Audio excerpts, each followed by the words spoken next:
할렐루야.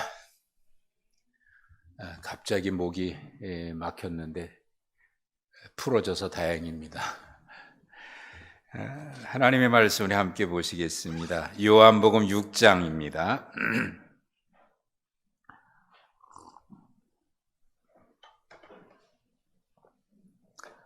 요한복음 6장 1절부터 14절,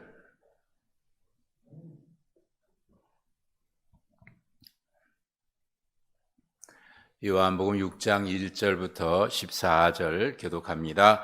그 후에 예수께서 디베랴의 갈릴리 바다 건너편으로 가시매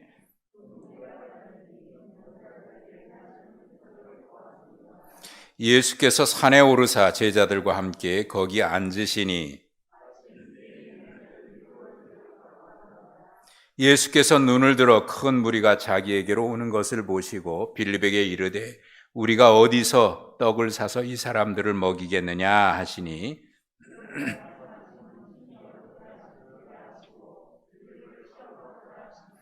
빌립이 대답하되 각 사람으로 조금씩 받게 할지라도 200데나리온의 떡이 부족하리이다.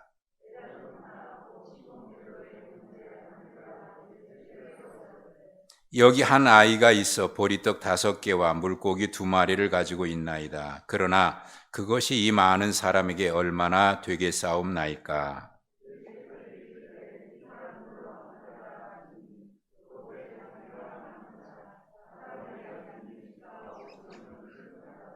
예수께서 떡을 가져 축사하신 후에 앉아있는 자들에게 나눠주시고 물고기도 그렇게 그들의 원대로 주시니라.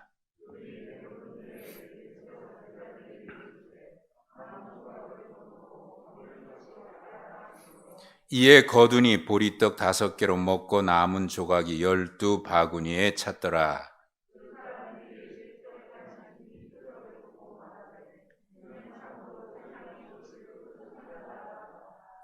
아멘. 할렐루야. 여러분 잘 오셨습니다. 오늘도 하나님께서 여러분에게 넘치는 은혜로 복 주실 줄로 믿습니다. 자, 여러분 우리 함께 인사하십시다. 새해 승리하십시다. 새해 승리하십시다. 여러분 새해 승리하십시오. 새해 승리하십시오. 3일 동안 우리 섬겨주신 찬양단 수고하셨습니다. 참 감사합니다. 우리 박수로 한번 격려하십시다.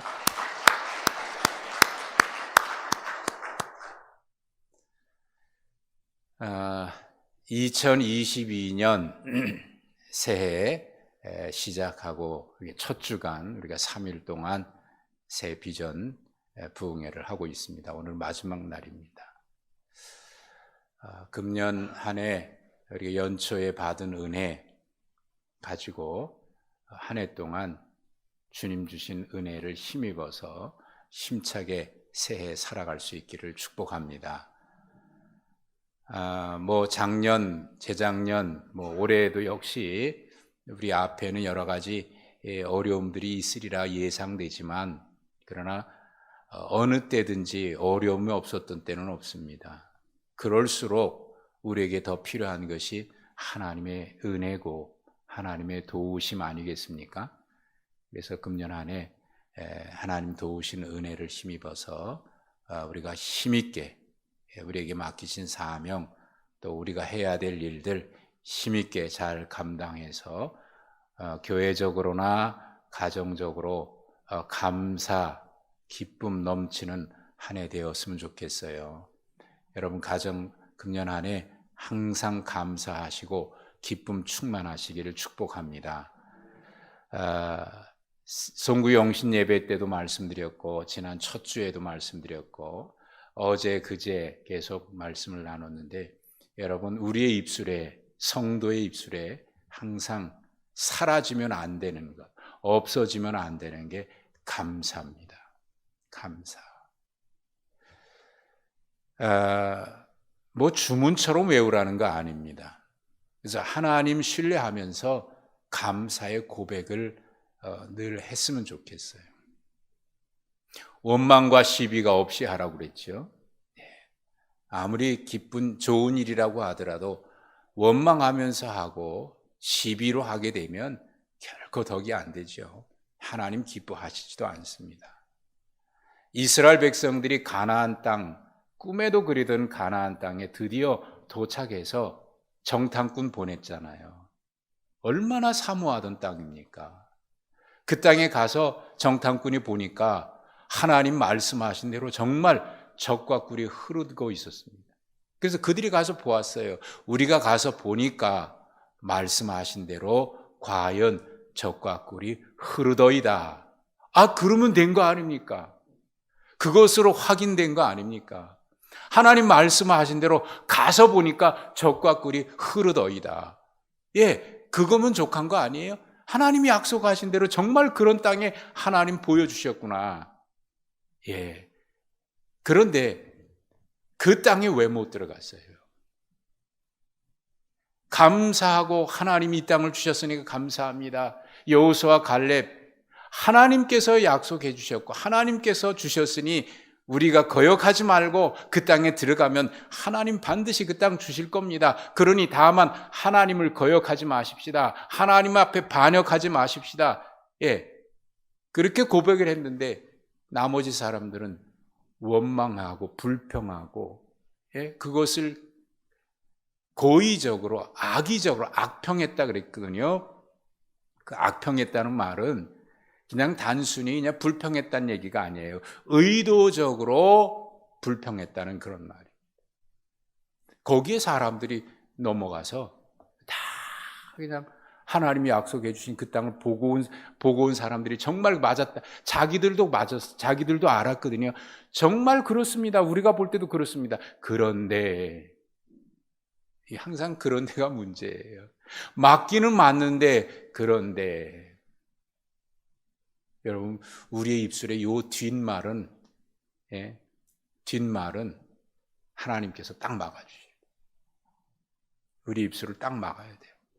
다 좋은데요. 그런데요. 이래서 안 되고. 다 좋은데요. 그러나 이래서 안 되고. 결국 하고 싶은 말은 앞에 이야기가 아니라 뒤에 하고 싶은 얘기를 자기들이 하는 거예요. 그러니까 그런데 그러나는 나오려 그래도 여러분 딱 막으십시오. 그리고 감사하고 찬송하고 기뻐하는 그런 한 해 됐으면 좋겠어요. 금년 한 해 여러분 모든 일에 감사하십시다. 기뻐하십시다. 즐거워하십시다. 예배도 어제 우리가 예배 생활에 대해서 말씀드렸는데 예배할 때 참되게 하나님이 찾으시는 예배자, 영과 진리로 예배하는 자, 그 가운데는 구원의 감격으로 하나님 앞에 예배하는 거예요. 기쁨으로. 여러분 예배에 승리하시기를 주님의 이름으로 축복합니다. 그래서 금년 한 해 여러분 예배에서 승리하시고요. 우리의 입술에는 언제나 감사와 찬양이 넘치고요. 그래서 우리 서로가 아름다운 공동체를 이루는데 서로의 부족함을 서로 채워주고, 우리 다 부족한 사람 아닙니까?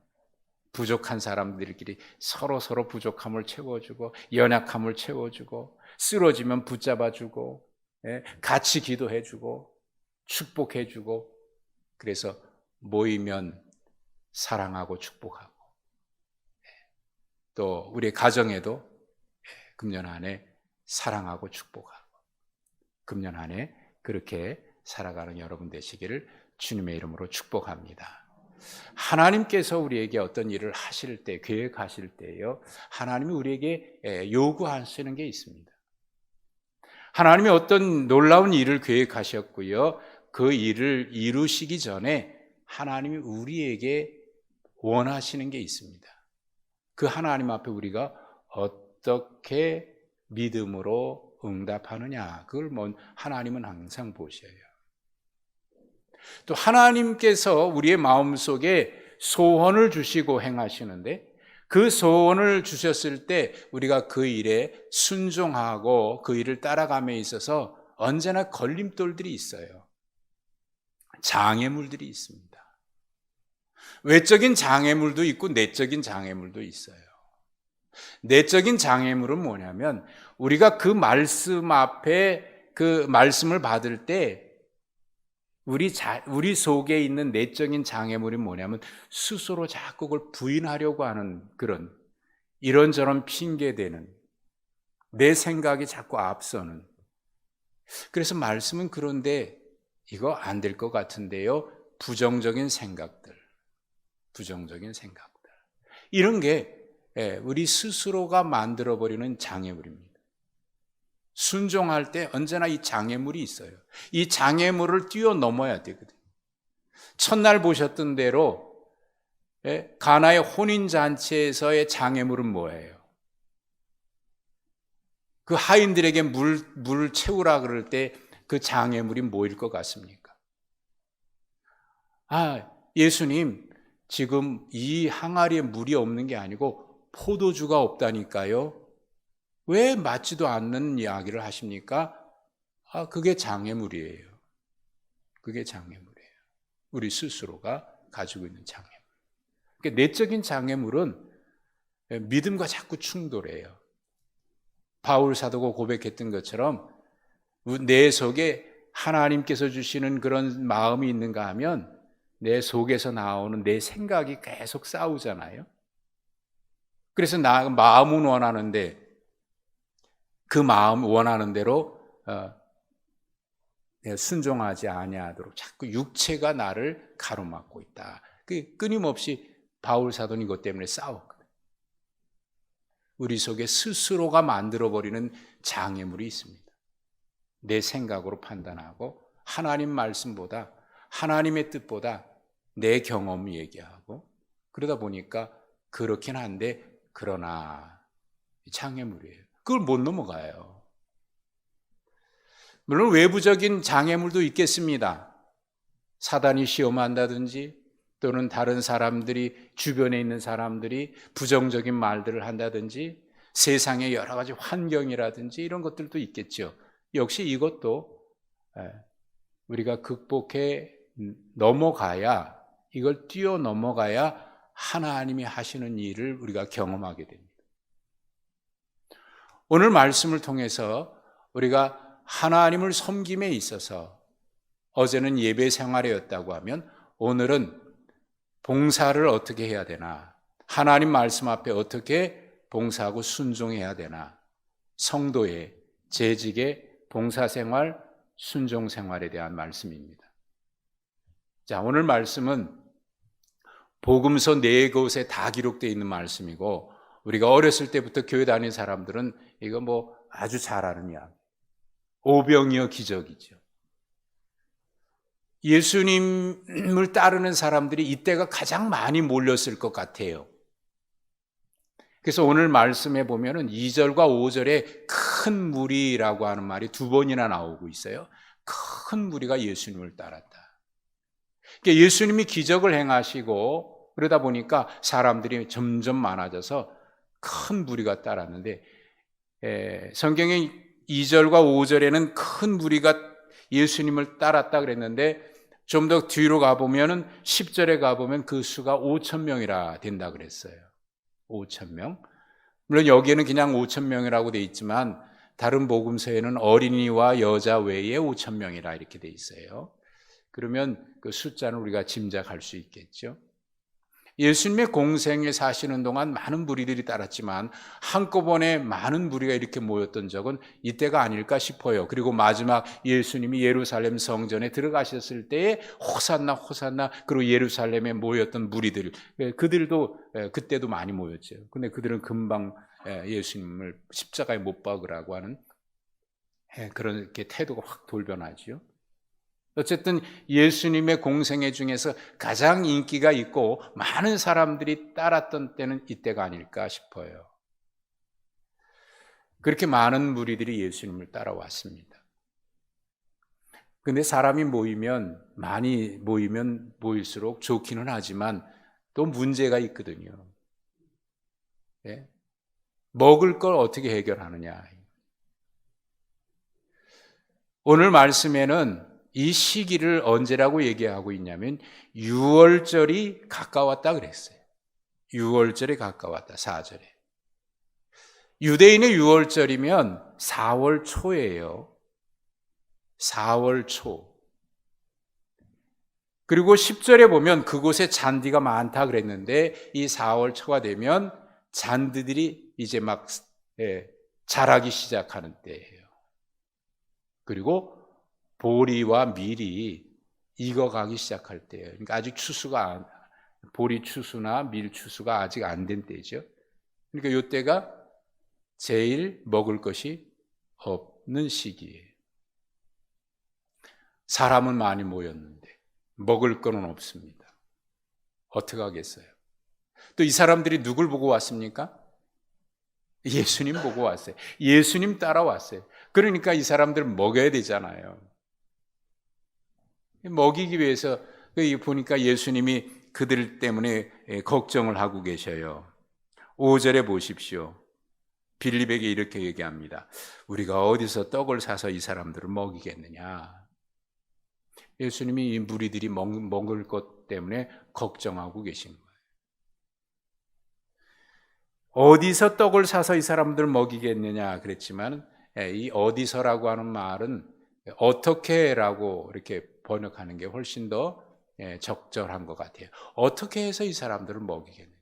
물론 다른 복음서에서는 제자 중에 하나가 예수님께 이렇게 얘기했어요. 예수님, 지금 날이 저물고 있는데요. 이 많은 사람들을 먹여야 되긴 하니까 우리가 먹이지 못하지 않습니까? 그러니 이들 빨리 흩어보내서 각각 먹을 거 해결하게 마을로 보내십시오. 이렇게 제안을 해요. 근데 예수님의 생각은 그렇지 않아요. 걱정하고 있는 거예요. 어떻게 이들을 그냥 보냈냐. 그래서 어떻게 이 무리들을 좀 먹였으면 좋겠다. 예수님이 걱정하고 계시는 거예요. 그리고 나서 예수님이 제자 중에 하나인 빌립에게 이렇게 또 말씀하셔요. 어디서 먹을 것을 사서 먹이겠느냐. 그러니까 그 6절에 보면 이 말씀을 하실 때에 빌립을 시험했다 이렇게 또 기록이 되어 있어요. 빌립을 시험했다. 근데 어떻게 먹이겠느냐 했더니 빌립이 뭐라고 대답했냐면 예수님, 이 사람들을 우리가 먹이려면 조금씩 먹여도 200데나리온 가지고도 모자랍니다. 아주 금방 계산을 했어요. 200데나리온 가지고도 모자랍니다. 200데나리온이면요 굉장히 큰 돈이에요. 그 당시 하루 품삯이 한 데나리온이거든요. 200데나리온이면 그럼 며칠 일해야 되는 거죠? 200일이에요. 200일. 200일을 쓰지 않고 벌어야 되는 돈이에요. 꽤 많은 돈이죠. 하루 품삯을 10만 원으로 일당을 10만 원으로 계산하면 2천만 원이 되는 거예요. 굉장히 많은 돈. 그 돈을 가지고도 이 사람들을 먹이기에 부족하다. 뭐 예수님이라고 모르시겠습니까? 이 많은 무리들을 많은 사람들이 왔는데 예수님이라고 왜 모르시겠어요? 하여튼 빌립이 그렇게 대답하고 있는 사이에 안드레가 어느새 한 소년을 데리고 와서 예수님께 이렇게 얘기를 하네요. 예수님 여기 한 아이가 있는데 보리떡 5개하고 물고기 2마리가 있습니다. 이거 가지고 왔습니다. 행동이 빠른 거예요. 민첩한 거예요.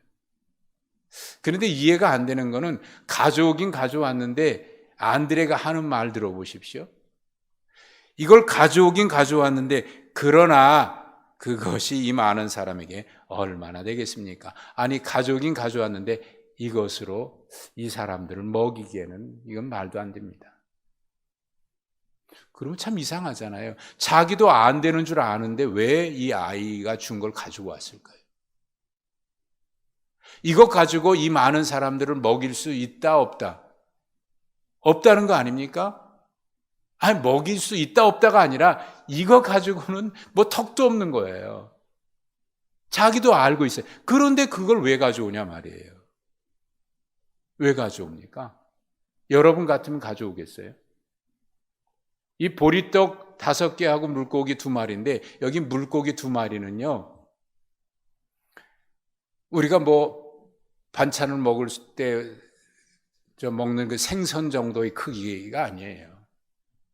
그 당시 우리가 흔히 물고기 좀 큰 거 반찬거리로 쓸 수 있는 물고기는 이크듀스라고 하는 단어를 쓰거든요. 근데 여기에서 쓰는 단어는 옵사리온. 그건 아주 작은 멸치만한 그런 고기를 말하는. 그게 2마리. 보리떡은 5개. 보리떡은 그 당시 가장 천한 음식 중에 하나. 이거 가지고, 이것도 어른이 먹을 음식이 아니라 한 아이가 가져온 거니까, 여러분, 이거 가지고 되겠습니까? 안 되겠습니까? 자, 빌립은 예수님이 말씀하실 때 200데나리온 가져도 부족합니다. 왜 200데나리온 얘기했는지 모르겠어요. 왜 그만한 금액을 얘기했는지 모르겠어요. 혹시 제자들이 가지고 있는 돈이 200데나리온인지 그건 잘 모르겠는데 왜 200데나리온을 얘기했는지 잘 모르겠어요. 어쨌든 그 많은 돈을 가지고도 이 사람들 먹일 수 있다 없다? 없다. 그러면 이게 가능하다는 얘기, 이 사람들 먹이는 게 가능하다는 얘기예요? 불가능하다는 얘기예요? 빌립의 얘기도 불가능하다는 얘기거든요. 안드레가 가져온 것도 이거 불가능하다는 얘기예요. 근데 이 2사람에게 차이가 있습니다. 둘 다 불가능하다고 생각했어요. 빌립도 200데나리온 가지고 이 사람들 먹이는 거 턱도 없습니다 라고 얘기한 거고, 안드레도 가져오긴 가져왔는데 이거 가지고 이 사람들에게 어떻게 하겠습니까? 그러니까 안드레도 이거 가져와 봐야 아무짝에도 쓸모없다라는 거 알고 있어요. 그런데 2사람의 차이가 있어요. 둘 다 안 되는 줄 아는데, 둘 다 이거 가지고는 턱도 없다는 걸 아는데, 한 사람은 말로 계산해서 안 됩니다 끝냈고, 한 사람은 그런데도 가져왔다는 거예요. 그런데도 가져왔다는 거예요. 누가 영리한 사람입니까? 예? 빌립이 영리한 사람 아니에요? 계산 탁 나오잖아요. 저는 이런 계산 잘 못하는데 계산 탁 보면 나오는 분들이 있거든요. 탁탁탁탁 계산 나와. 어쨌든 굉장히 빠른 사람이에요. 계산이 빠른 사람. 그리고 결론도 딱 나왔어요. 안 된다. 근데 안드레는 좀 어리석어 보여요. 안 되는 줄 알면서 왜 가져옵니까? 자기도 이거 가지고 안 되는 줄 알고 있거든요. 그런데도 가져왔다는 거예요. 이게 2사람에게 차이입니다. 둘 다 안 되는 줄 아는데, 그런데 한 사람은 가져왔고 한 사람은 그냥 말로 끝낸 거죠. 이 안드레가 어떻게 보면 어리석어 보여요. 이 보리떡 5개, 물고기 2마리 가지고 가져와 봐야 아무짝에도 쓸모없고, 이거 한 사람이나 먹겠습니까? 그럼에도 불구하고 가져왔다는 거예요. 그럼에도 불구하고 가져왔다.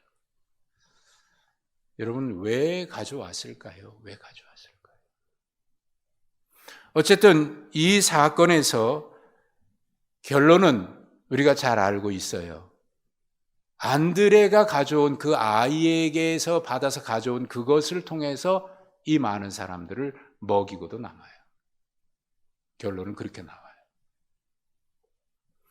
자, 그런데 이 상황에서 오늘 말씀에 좀 이해되지 않는 그런 말씀이 하나 있어요. 아까 잠깐 말씀드렸는데 예수님이 이 많은 사람들을 어디서 우리가 사서 먹이겠느냐, 어떻게 먹이겠느냐라고 말씀하실 때 빌립을 시험하셨다고 그래요. 뭘 시험했을까요? 뭘 시험한 걸까요? 혹시 그런 상황이어도 너희들이 해결해라. 뭐 다른 복음서에는 너희들이 먹을 걸 주어라 이렇게 되어 있습니다. 마태복음이나 이런 데는 너희가 먹을 걸 주어라. 예수님이 시험한 게 그럼에도 불구하고 너희가 어떻게든지 방법을 강구해서 이 사람들을 먹여야 되지 않느냐, 그걸 시험한 것일까요? 그런데 그 앞절에 보면 6절에 친히 어떻게 하실지를 아시고 빌립을 시험했다 그랬거든요. 어떻게 하실지를 아시고.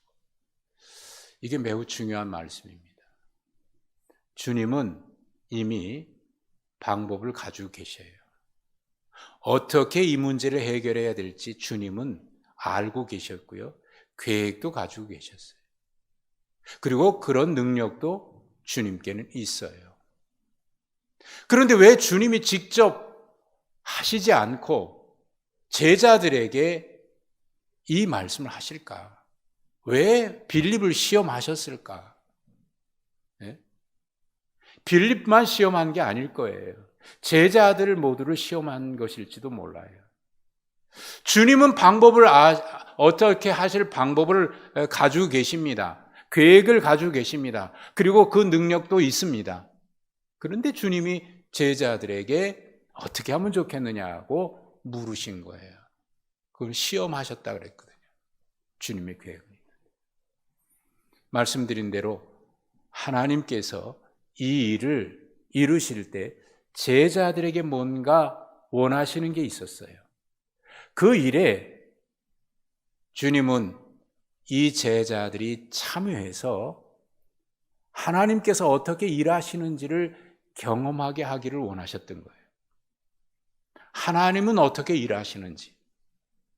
그런데 이 일에 아까 말씀드린 대로 장애물이 있어요. 장애물. 하나님이 하시는 일에 하나님은 사용하시기를 원하셔요. 그리고 그 축복의 자리에 우리가 들어가게 하기를 원하십니다. 그리고 그 복된 자리에 들어가서 그걸 경험하고 살기를 원하십니다.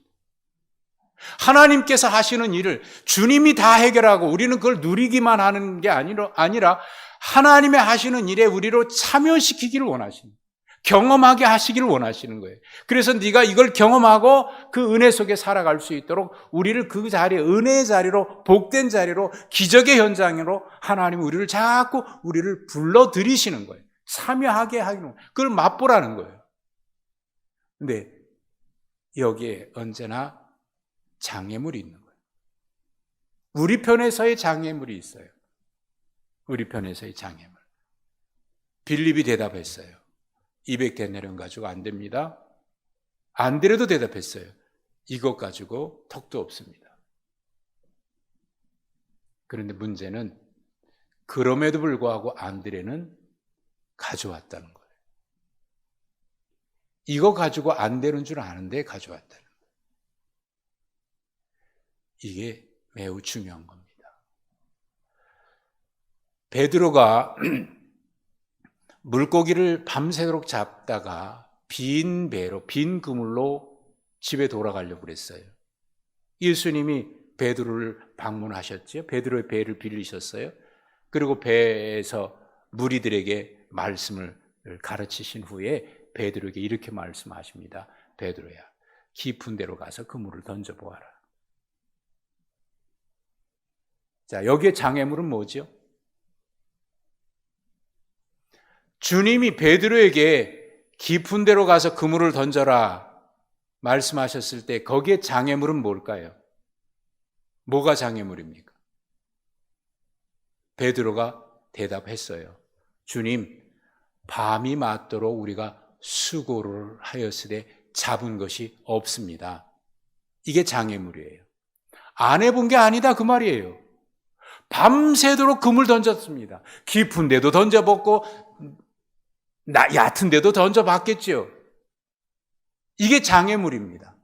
해봤어요. 안 해본 게 아니에요. 해봤어요. 그게 장애물이에요. 주님, 우리가 해봤어요. 장애물입니다. 또 장애물이 뭐가 있어요? 경험입니다. 주님, 제가 이 갈릴리 호수에서 고기잡이만 지금까지 몇 년 하셨는지 아십니까? 이 바다, 이 갈릴리 호수에 대해서는 제가 주님보다 더 잘 압니다. 이게 장애물이지 않을까요? 그게 장애물입니다. 그런데 그 장애물을 어떻게 뛰어넘는지 잘 보십시오. 베드로 이렇게 대답해요. 밤이 맞도록 수고를 하였으되 잡은 것이 없지만은 그러나 말씀에 의지하여 그물을 내리리이다. 장애물을 무엇으로 뛰어넘어요? 내 경험으로요? 내 지식으로요? 아니요. 말씀으로 뛰어넘어요. 말씀에 의지하여 그물을 내리다. 그 순간 물고기가 가득 잡혔잖아요.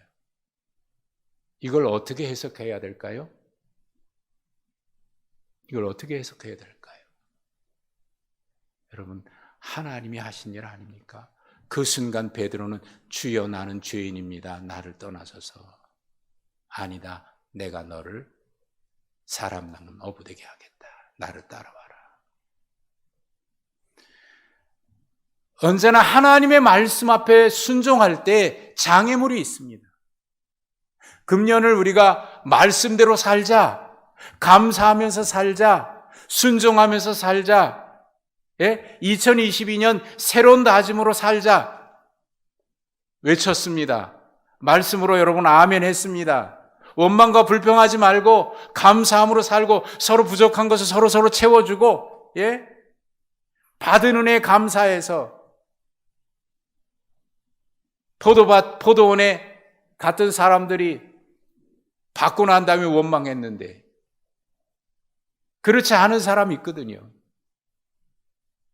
은혜니까. 그 사람들은 나중 왔지만 먼저 된 사람들이잖아요. 그래서 금년 한 해 여러분 주님의 일을 할 때 언제나 은혜에 대한 감격으로 감사로 살아갑시다. 예배에 있어서 언제나 감사로 예배하고 기쁨으로 예배하고 감격 가운데 예배합시다. 원망이나 불평하지 말고 감사하면서 합시다. 우리가 그렇게 하려고 아멘으로 했고 결심했어요. 다짐했어요. 그래, 작년처럼 또다시 연초에 계획했다가 연말 되면 아이고 하나님 연초에 다짐했던 거 다 잊어버리고 금년 한 해 또 이렇게 한 해를 마무리하게 됐습니다. 하나님 죄송합니다. 이게 반복하지 말고 올해는 뭐라도 하나 더 작년보다 성숙하고 작년보다 더 신앙이 더 깊어지고 주님과 더 친밀해지고 다짐했어요. 자, 결심했습니다. 그런데 장애물이 생겨요. 무슨 장애물이요?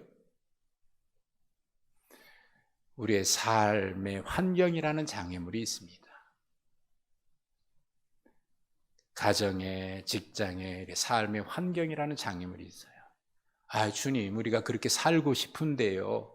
결심했는데요. 살다 보니까 장애물이.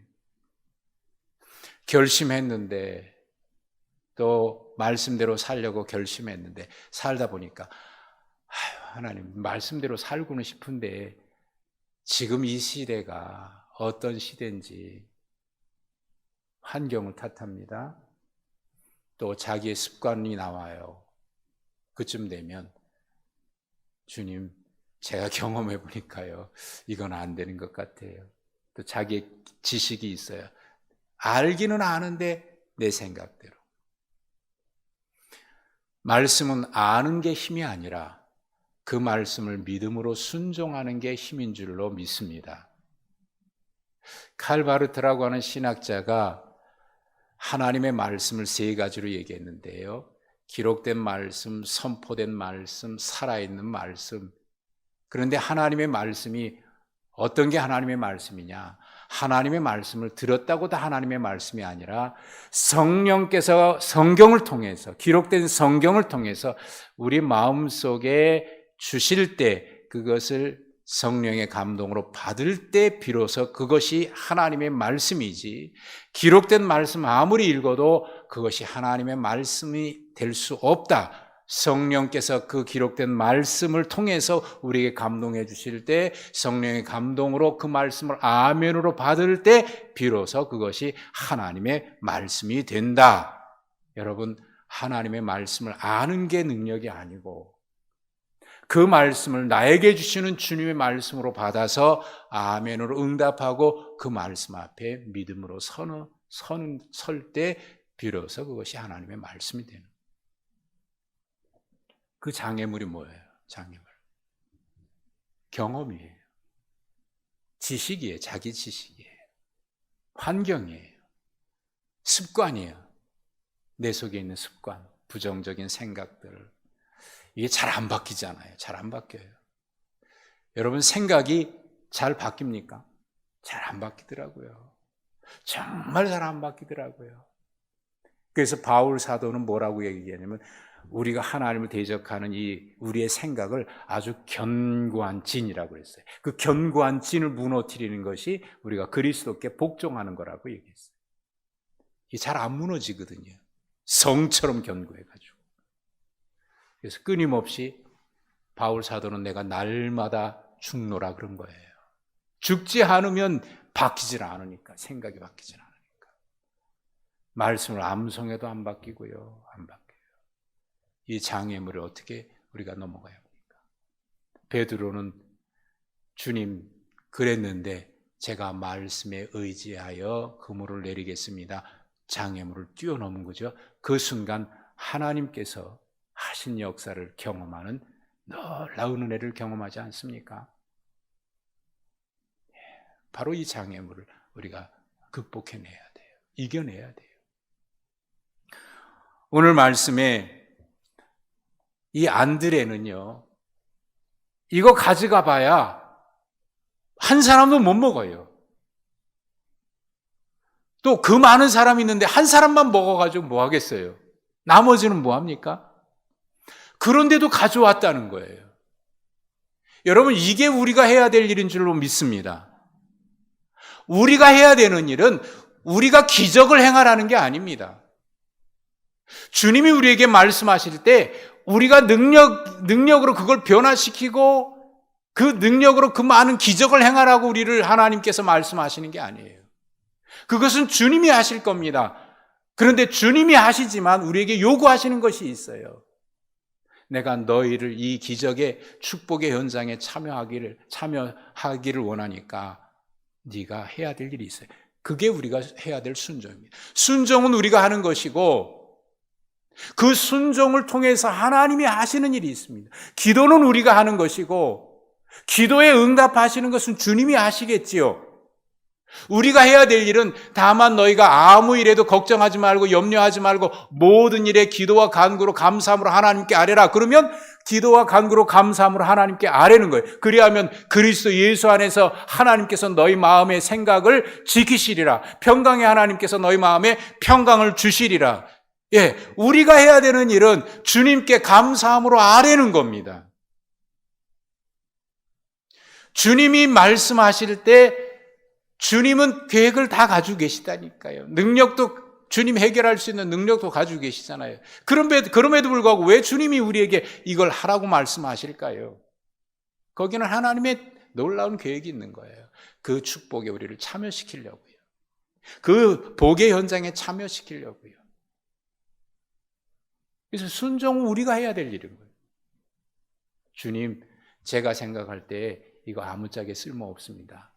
그런데 주님 여기 이 아이가 가져온 게 있습니다. 그거 주님께 드려요. 주님 그거 받으시고 기도하시고 나눠주라 그러니까 5,000명이 먹고도 남잖아요. 이 놀라운 역사가 언제 일어났습니까? 언제 일어났습니까? 내 손에 있을 때는 그냥 그 문제 그대로 있어요. 그러나 주님의 손에 올려드릴 때 주님께서 그 일을, 그 작은 헌신을 통해서 주님께서 역사하실 줄로 믿습니다. 성도가 하는 일, 우리가 섬기는 일, 봉사하는 일은 바로 그겁니다. 우리가 하는 일은 그 현장에서 맡긴 일에 믿음으로 순종하는 것뿐입니다. 돌 항아리에 물을 채우라. 이것이 포도주가 될지 뭐가 될지 그거는 우리가 할 일이 아니잖아요. 우리가 할 수 있습니까? 그 종들이 할 수 있습니까? 종들이 하는 일은 주인이 물을 떠서 채우라 그러면 아구까지 채우는 거예요. 채우고 나서 갖다 줘라. 그것도 그들이 해야 될 몫이에요. 했더니 기적이 나타나지 않습니까? 나만 장군이 엘리사에게 왔는데 저 요단강에 가서 7번 씻으라. 씻겨줘야 합니까? 씻겨주는 것까지 다 해야 되는 겁니까? 가서 물에 들어가고 씻는 거는 자기가 해야 되는 일. 주님은 그것을 보신 거죠. 그것도 장애물이잖아요. 장애물이잖아요. 내가 이러려고 여기까지 왔나? 우리나라에는 이보다 더 큰 강이 있는데, 있지요. 장애물입니다. 내가 장군인데, 임금님이 나를 여기 보냈는데, 내가 이 사람 앞에 가서, 이런 수모를 겪어야 돼? 장애물입니다. 선지자 앞에 와서도 여전히 자기는 장군으로서의 지위를 대접받아야 되는 그런 생각을 가지고 있다면 그 장애물, 내가 이러려고 왔는 줄 알아? 집으로 돌아가려고 그랬죠. 장애물입니다. 그 장애물 때문에 그냥 돌아갈 뻔했는데 한 아이가 얘기하니까 순종하잖아요. 또 7번 물에 들어갔다 나올 때 역사나지. 여리고성은 어땠습니까? 7바퀴 돌 때, 매일 한 바퀴씩 돌고 마지막 날 7바퀴 돌 때 장애물이 뭐예요? 이런다고 되나? 저 적들이 저렇게 보고 있는 내가 싸우지도 않고 이 바퀴 돈다고 되나? 소리 진다고 무너지나? 아니, 무너질 것 같으면 한 바퀴 돌면 무너져요. 조금 흔들려야 되고 2바퀴 돌면 조금 더 흔들려야 되고 그래야 되는 거지. 6바퀴 다 돌도록 아무런 변화도 보이질 않는데 장애물이죠. 우리가 생각하면 이렇게 돼야 되거든요. 장애물입니다. 그런데 마지막까지 순종할 때 역사가 나타나죠. 주님을 위해서 하는 일은 그겁니다. 주님이 다 하실 수 있고 그런 능력도 있고 계획도 가지고 계십니다. 왜 우리에게 그렇게 하라고 하신 이유가 뭘까요? 거기는 하나님의 놀라운 섭리가 있는 줄로 믿습니다. 순종할 때 하나님께서 그 믿음을 보시고 하나님의 역사를 이루어 가시는 거예요. 그 일에 우리를 축복의 자리에 참여하게 하는 것, 그게 바로 믿음이고 순종인 거죠. 축복의 통로입니다. 성도의 주님을 섬기는 자세는 바로 이겁니다. 우리의 장애물을 극복해내야 돼요. 내 경험, 내 생각, 내 판단들, 그리고 내 습관들. 그래서 내가 본래 이러니까요. 본래 이러니까 그러고 이제 안 하기도 하고. 이 장애물이죠. 장애물. 환경의 장애물이죠. 아무짝에도 쓸모없는 줄 안드레는 알았지만 그럼에도 가져온 게 귀한 겁니다. 그럼에도 가져온 게 귀한. 그리고 이 소년이 또 이걸 또 안드레에게 가져온 것도 귀한 겁니다. 그러니까 하나님은, 주님은 바로 그 소년이 바친 것, 안드레가 가져온 것, 우리가 해야 되는 일은 심부름꾼이잖아요. 심부름꾼인데 우리가 주인 돼서는 안 되거든요. 판단은 주님이 하시는데 심부름꾼이 판단해가지고 야, 이거 가져오지 마. 이거 누굴 갖다 주냐? 그리고 돌려보내면 안 된다 그 말이에요. 그거는 주님이 하실 일인데 왜 내가 나서가지고 그럽니까? 그러면 안 되거든요. 우리는 심부름꾼이고 종이에요. 주님 하라 그러면 하면 되고. 그리고 나서 그 다음 일은 주님이 하실 일이에요. 내가 할 일이 아니에요. 우리가 할 일은 그저 주님 맡기신 일에 감사하면서 순종하는 일만 우리가 해야 될 일입니다. 그리고 그 일에 참여하니까 감사해서 하나님 감사합니다. 이게 신앙생활하면서 맛보게 되는 축복 아니겠어요? 2022년 새해 금년에는 새 마음과 새 결심과 새 다짐으로 감사하면서 기쁨으로 즐거움으로 언제나 은혜에 대한 감격으로 그렇게 올 한 해 여러분 맡기신 일에 하나님 감사합니다. 나에게 이런 복된 자리에 참여하게 해주셔서 감사합니다 하는 마음으로 금년 한 해 우리 모두 하나님의 놀라운 축복의 현장에 참여하는 여러분들 되시길 주님의 이름으로 축복합니다. 14절 보니까 이렇게 얘기해. 그 사람들이 예수께서 행하신 이 표적을 보고 말하되 이는 참으로 세상에 오실 그 선지자구나. 감격이죠? 자, 2022년 우리 연초에 비전 부흥회로 모여서 교회의 새로운 모습은 어떻게 새로워지는 것인가? 성도의 예배의 삶은 어떠해야 하는가? 그리고 봉사하는 것은 어떠해야 하는가? 오늘 마지막 시간 했습니다. 여러분 이 마음 꼭 연초에 받은 은혜 기억하시고요. 금년 한 해 여러분 우리 모두 다 하나님의 축복의 자리에 참여할 수 있게 되기를 주님의 이름으로 축복합니다. 하나님의 말씀이라고 생각되면 그저 주님 알겠습니다. 주님의 말씀이면 제가 순종하겠습니다. 결단하고 순종하십시오. 그러면 하나님께서 그저 그것만 시키시는 하나님이 아니에요. 제가 늘 말씀드리죠. 하나님의 명령에는 약속이 있어요. 약속이 있어요. 그 약속은 순종해봐야 알아요. 아하, 이래서 주님이 나에게 이 일을 시키셨구나. 왠지 몰랐는데 하고 나니까 알아요. 하고 나니까 알아요. 여러분 금년 안에 여러분 이 축복 모두 누리시면서 행복하고 복된 신앙생활하는 2022년 새해가 되시기를 주님의 이름으로 축복합니다.